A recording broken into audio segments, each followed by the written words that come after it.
I don't think there's anything that needs to be said has not been said with regards to the security challenges that is facing our country. Nonetheless, we can never get tired. The first responsibility of any government, by whatever means, that government came to power, the first responsibility is to secure the lives and property of the citizenry. That is totally absent today in our country, to say the least. And therefore, we can never give up. We must always, we are people of hope. So as we continue to encourage the people never to give up, we also continue to tell the government to do the needful. What Nigerians need today is security. The government should,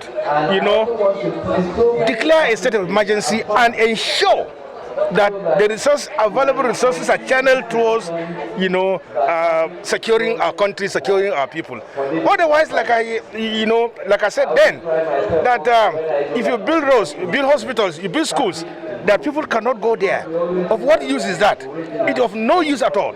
And therefore, what our people need, and we are ahead of the rains have come. And people are eager to go back to land and to farm and to produce food for us.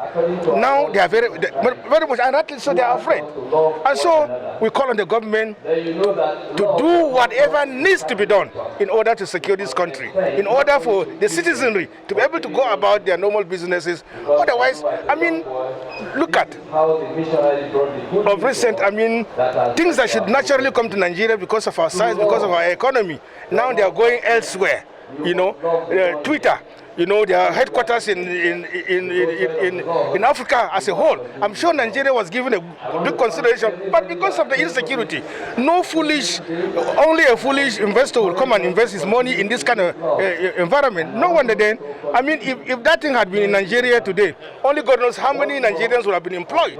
And because of the insecurity in our country, nothing is coming. And therefore, government should do the needful to ensure that we are secure. People are confusing. There are people, for example, sometimes people try to give what happened in the Niger Delta. These are totally different situations completely. These are outright criminals. These are outright bandits. And so how should we be, our government, people who have maimed lives, who have destroyed our economy, who have destroyed almost everything we have, how can we now reward them? I think government should go out and deal with these criminals the way criminals should be dealt with. I think this is my own take on the matter. They are not fighting for any freedom. They are not fighting because a section of the people are being marginalized. They are just outright criminals out to make money. And why should the government be rewarding them for doing what they are doing? I do not subscribe to the fact that these people should be granted, they should go after them.